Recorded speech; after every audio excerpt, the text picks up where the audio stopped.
We, 8 billion human beings, 4 billion smart human beings sitting on the smartphones and the internet, are unable to have a conversation with only 18 million human beings, our fellow human beings? Can't we talk to them? Can't we ask them what is exactly going on? Can't we become the bridge makers between the two countries? Can't we try to communicate with these people?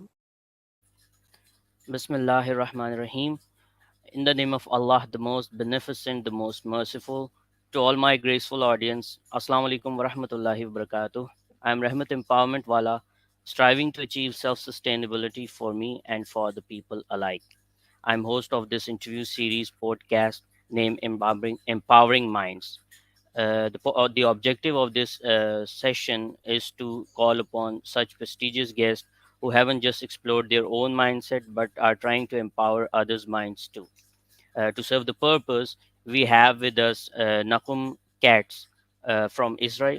We'll try to, have a conversation with him about the humanity, about the questions Sarihan Allah Wala has been raising for humans, for the humans race, how we can save them, how we can bridge them, how we can eradicate all the problems we have here.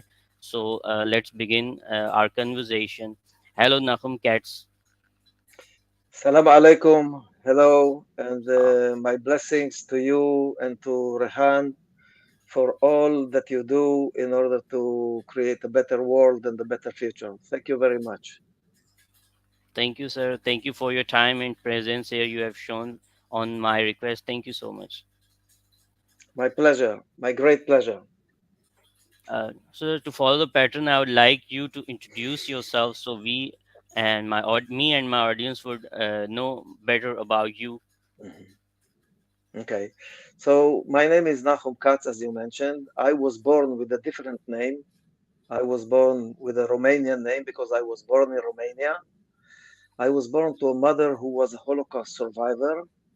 We lost about 106 members of our broad family in the Holocaust, which left a deep wound in my heart, and for which I was for many, many years, and I'm still trying to create a better world behind me and to help people become the best version of themselves.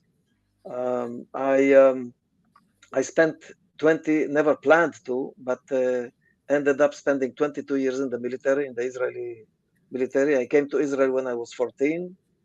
At age 18, actually 19, I joined the army like everybody else. And I never planned to, but I stayed 22 years in the military.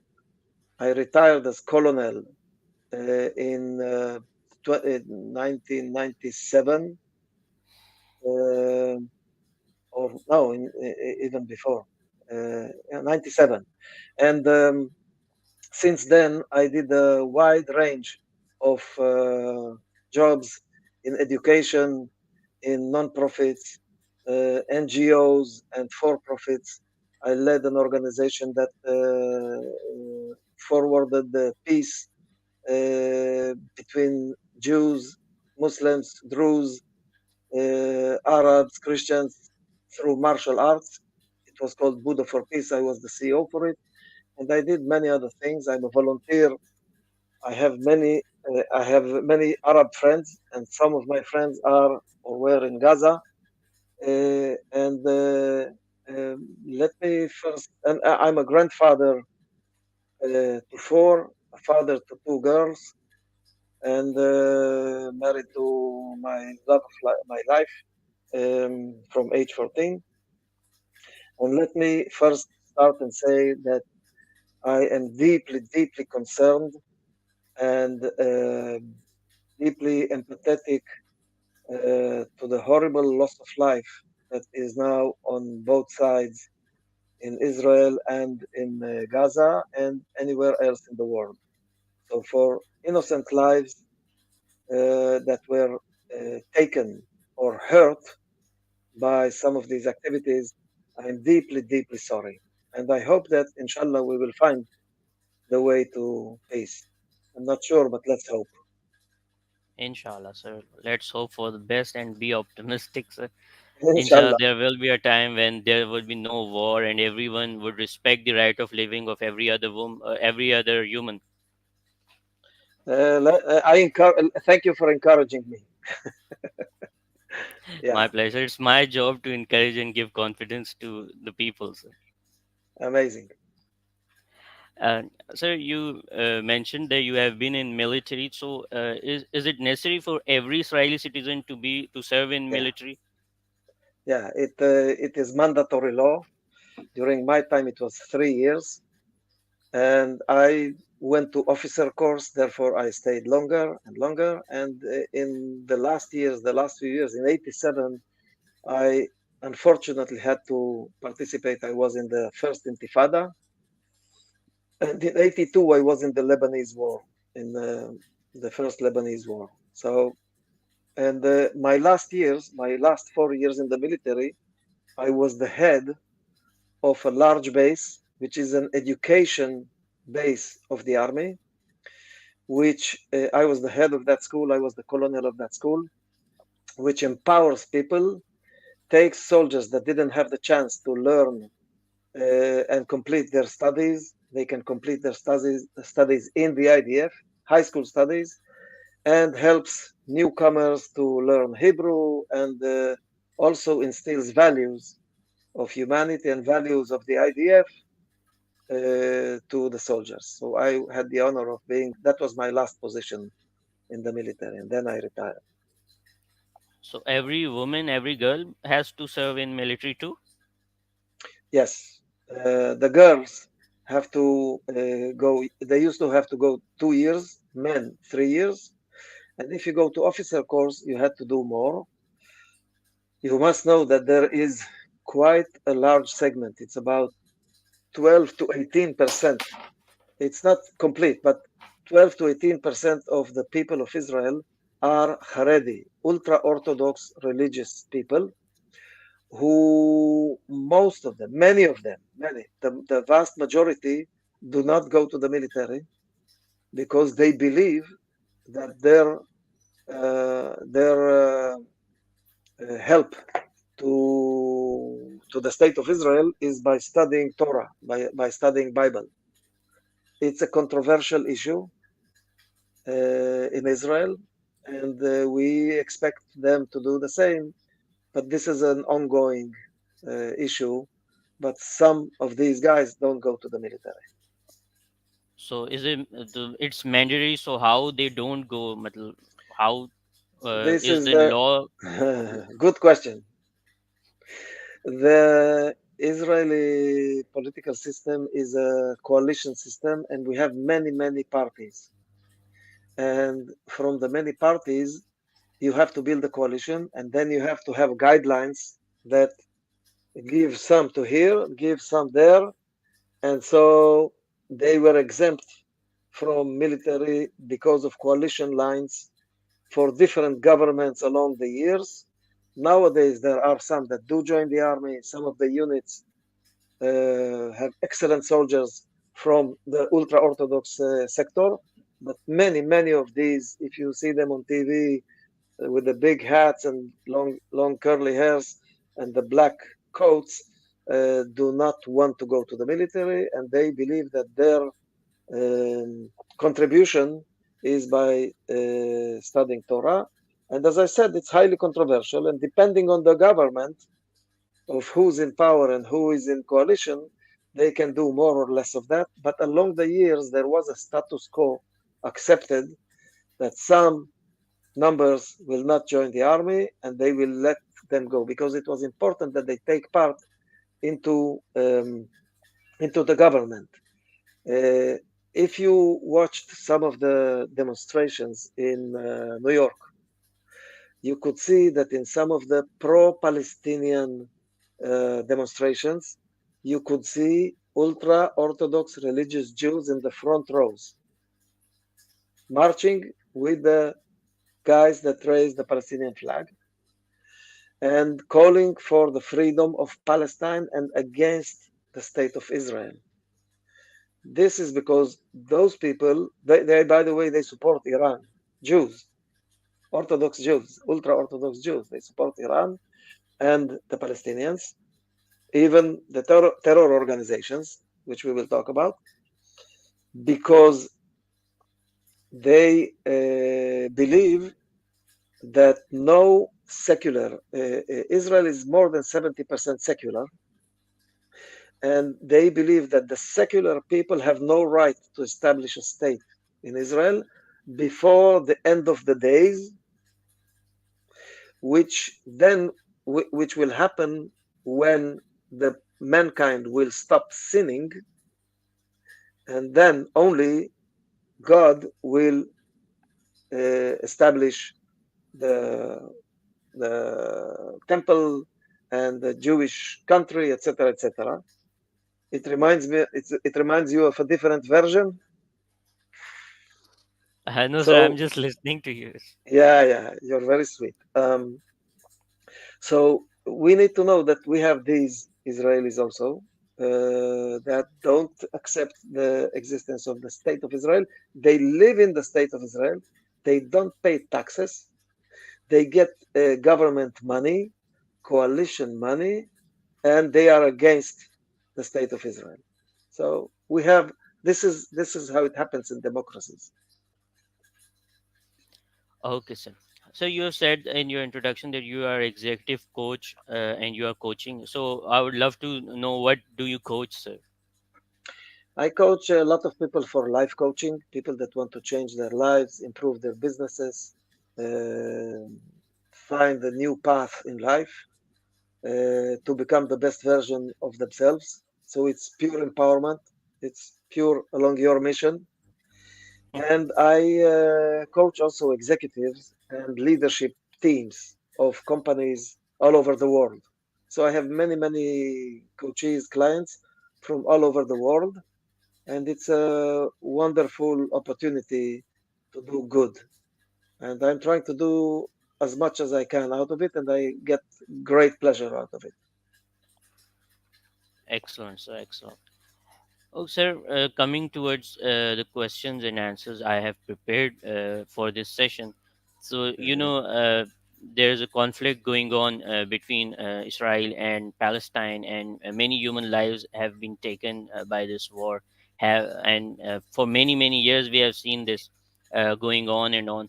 So, mhm. what's the best way to resolve any conflict, sir? This conflict or any conflict? Do you believe in war, that war can solve No, any conflict, or do no, you believe in no. dialogues? I believe very much in dialogue, very much in dialogue. But as I mentioned in our call, in our talk before the show, for dialogue you must have two parts, and you must have an open heart, even though your heart is aching. You must be able to contain somebody else's pain and what they perceive as injustice in order to come to a table and find some things. There are things, and I don't believe that wars are solving. Violence doesn't solve anything.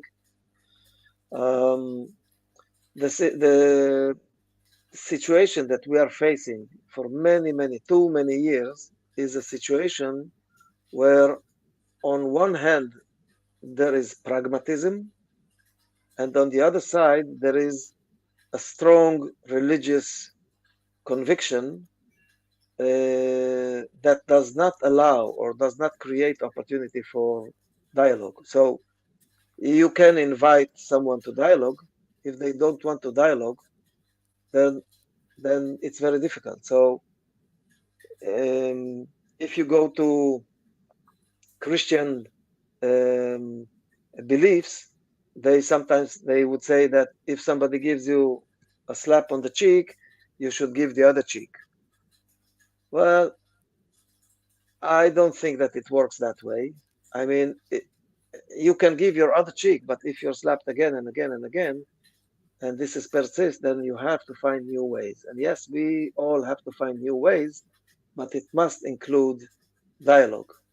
Along the years, since 1937, there have been at least 12 very clear situations where there was a dispute, but there was also an effort to solve. the problems. And through all those 12 cases from 1937 until 2020, in all of those cases, the Jews agreed for a solution, some sort of solution, and even giving up land for peace. The Arab nations and Arab organizations or Islamic organizations did not accept those uh, those agreements. And so I can tell you all the years all along, but unfortunately that was the case in 37, in 48, etc., etc., etc., until 2020. And so it is very difficult to have a conversation when the other side doesn't want to conversate. Um, I'm not saying, by the way, I'm not saying that we are angels. No, I'm not saying that we are not making mistakes. I know, and my heart is aching for every Palestinian woman, elderly or child that is killed or hurt or is suffering. But at the same time, if the other side that is involved right now, Hezbollah in the north and Hamas in the south, and in Syria and in Iran and in Iraq and in the West Bank, if you have factions and organizations and nations that say explicitly that the state of Israel has no right to exist and that they should eliminate every Jew on earth, we don't agree. So it's very difficult to conversate when that is the narrative. But the United Nation is an organization who solve these conflicts all over the world. What do you think it could do more to resolve these issues between Israel and Palestine? Uh, First of all, the United Nations was supposed to be a neutral organization, and for many decades, it is mostly pro-Palestinian and anti-Israeli, including today. So, and also, it has no teeth. This organization has no teeth, but is biased strongly against Israel and pro-Palestinian. And so, the first thing that the United Nations should do is to be objective and say, yeah, this is this and this is that, and we are sorry for this, and we are against this and against this, and not be one sided. Unfortunately, it is very, very one sided, to my opinion. It's not only my opinion. Second, if it would become an objective organization, then unfortunately the United Nations has no power, but it could bring some help to solutions by education, by cooperation, by finding solutions that can enable both sides to live with. So, if you and I have a dispute and the solution will be either you win or I win, there will be no solution. So, we must, both of us, lose enough, but just barely enough to make it possible. If only one side loses, there's no solution. So, that's what United Nations could do, but it doesn't do that. Unfortunately, it does nothing. It just I takes resolutions against Israel. I agree what you said. The United Nation is has no teeth. I agree with that fact. And you said that it is biased towards Palestinians. So that's the reason the Israeli government does not act on the resolutions it passes. Uh, I don't know which resolution you mean, but let me ask you first: was there? Tell me 5 examples of United Nations deciding against Iran, against Syria, that did not that did homicide and genocide in their own country, against Russia that invaded Ukraine, against Azerbaijan that invaded and took away Nagorno Karabakh, against Hezbollah, against Hamas. show me 5 resolutions against Hamas, 5 resolutions against Hezbollah, and then show me 5 resolutions pro-Israel. And then we can say that it is more or less objective, but it's very hard, almost impossible to find that. The United Nations did not declare these two organizations, Hamas and Hezbollah, as terrorist organizations. And I understand that for some people, Hamas is freedom fighters. But I can prove with 100 examples that they are, one, oppressing their own people, keeping their own people prisoners, hiding behind them as human shields, and killing their people when they don't agree with them, uh, and doing a lot of things against their own people. And also saying, by the way, one of the major political leaders, for example, Razi Hamad, said that it was Musa Abu Marzouk. He said that Gaza people, 75% of the Gazan people, he said that with his voice in an interview in America and in Al Jazeera. He said 75% of the people of Gaza are refugees.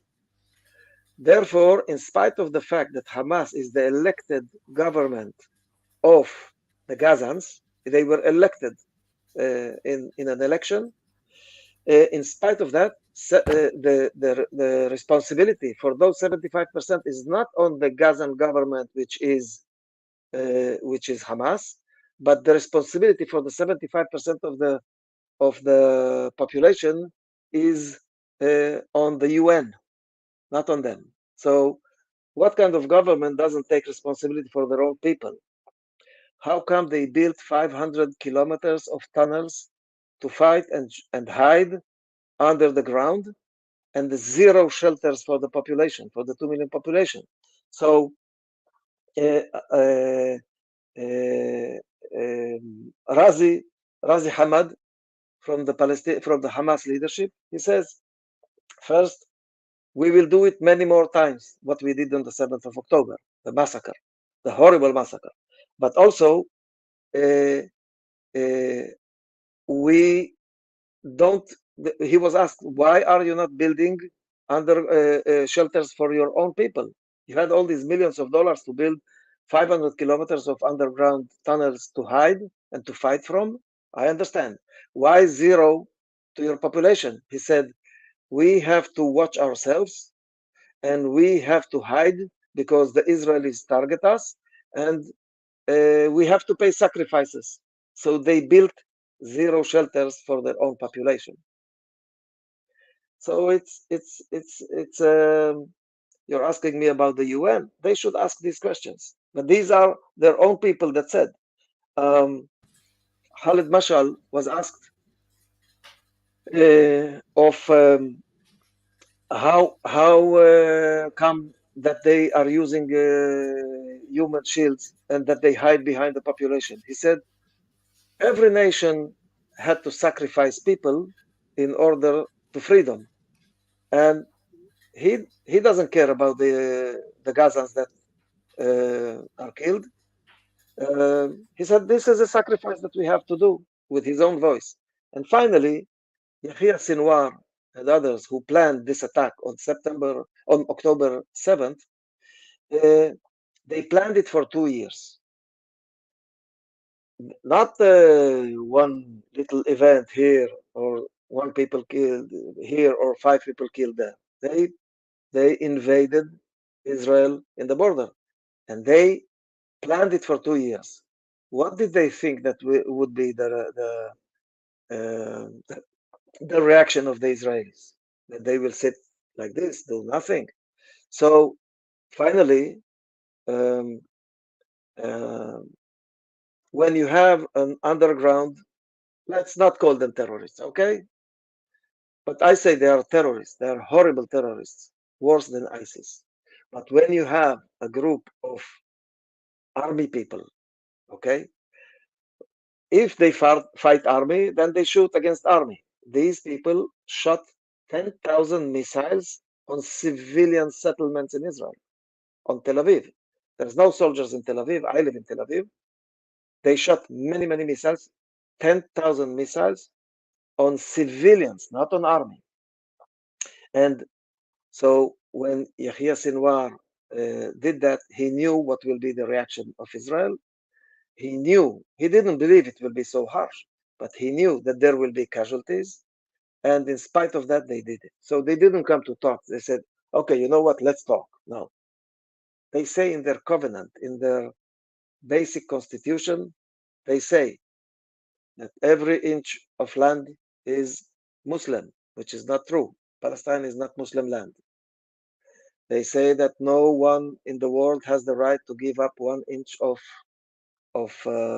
land to the Jews.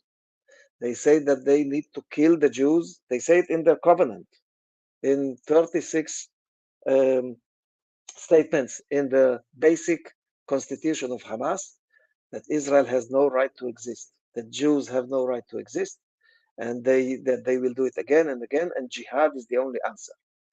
Now go and talk with people and find peace.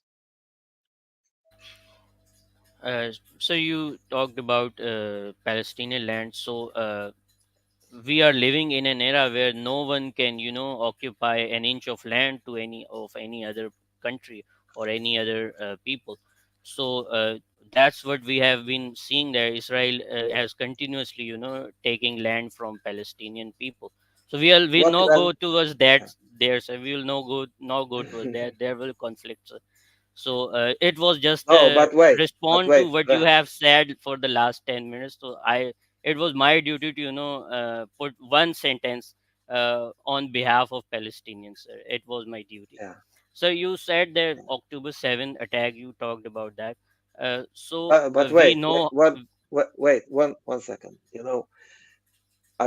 are things that I have to reply on. When you are when you're saying that Israel is taking Palestinian land, you have to say what Palestinian land did we take and whose is the land. Okay, so I agree with you. By the way, not to go that way, not because it conflicts us, you and I. That's not the problem. The problem is that if you go by history, Islam was founded in 600 after Christ. Islam did not exist in 400, right? You agree? When was Islam founded? When did uh, Islam?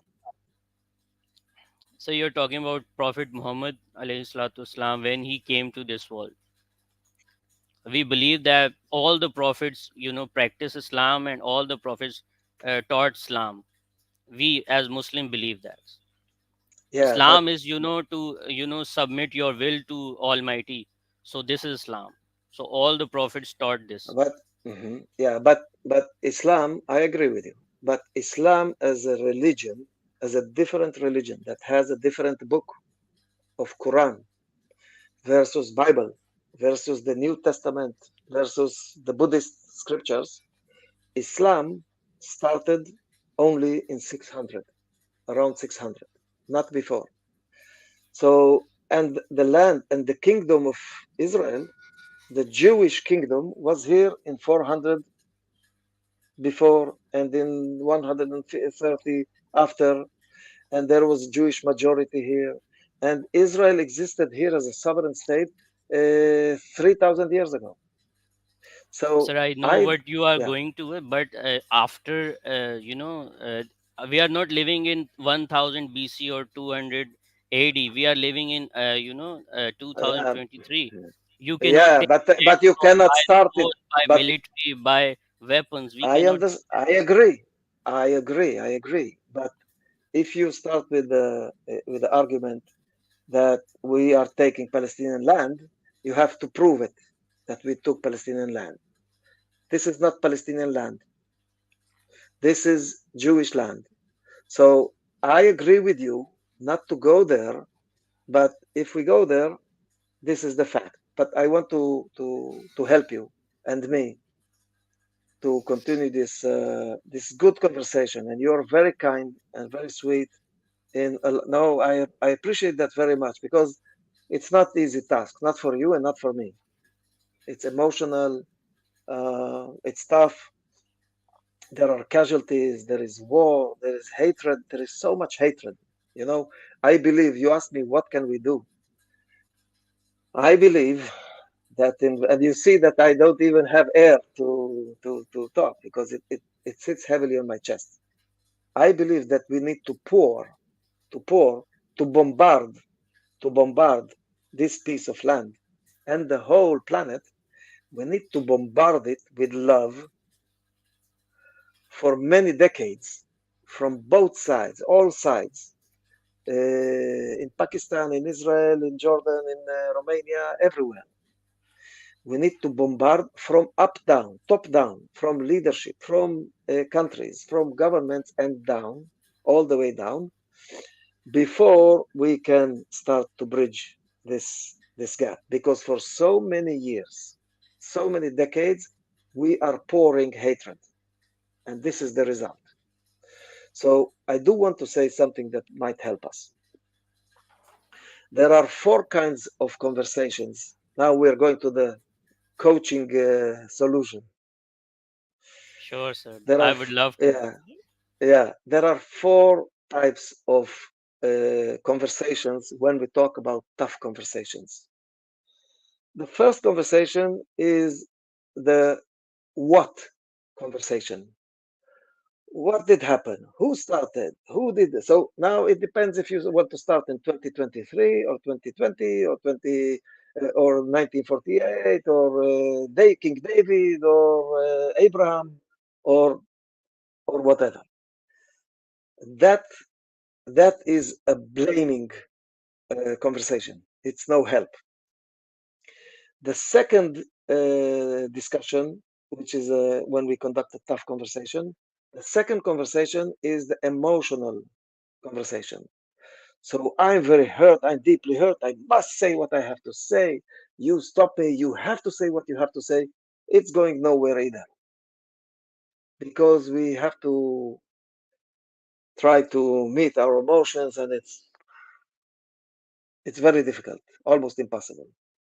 The third one, the third kind of conversation is the conversation of identities. You call them freedom fighters, I call them terrorists, you call us Nazis, we call you this, they call you that. This is, we are projecting an identity on our counterparts. That leads nowhere either. And the only conversation that can exist that is leading to some sort of solution is the learning conversation, is the conversation where you are curious about what I have to say and are asking more instead of arguing with me. And then when you say something, I am curious and open and I'm asking you. And it's a very difficult conversation, but this is the only one that can lead to anywhere. Now, I'm willing to have this kind of conversation. And if you keep in mind the four types of conversation, I'm willing to have this conversation with any Hamas leader or soldier. See if we can get there. Any Hamas or Islamic or Arab leader or Israeli leader for the sake of the matter. Don't get me wrong. There are Jews and Israelis who don't like what I say. And there are people, one day somebody sent me a little footage about ultra-Orthodox Jewish kids in a class that said that the future of Jerusalem is without Muslims and clear the Muslims from Jerusalem and blah, blah, blah. I don't agree with them. 80% of Israel don't agree with them. They are a minority, but they exist too. And there are also some right-wing politics and right-wing parties in our government today, which we don't agree with. By the way, for the last year, I was in the demonstrations and the protests against the government because I absolutely disagree with Netanyahu and his policies. So that's democracy. But about 70-80% of the Israelis don't agree with extremist solutions. So you heard somebody say, "Oh, we need to drop a bomb." Somebody else, we need to send them to the sea. I don't agree with that. But the only conversation that we can lead is the conversation that uh, is uh, is the learning conversation. So, and it's a difficult one. It needs a lot of patience. Certainly it is, sir. Certainly, and we hope that sanity prevails, and many persons like you and Sir Rehan and Lawala uh, Shukran, come Rehan. Shukran. Salam come alaikum. God come bless to the you. post and come on those authoritative positions where people decide and decide the fate and resolve the conflicts of the people, and we see a better world to live for our generations to come. Absolutely, inshallah. I wish it will Inshallah. happen. Inshallah.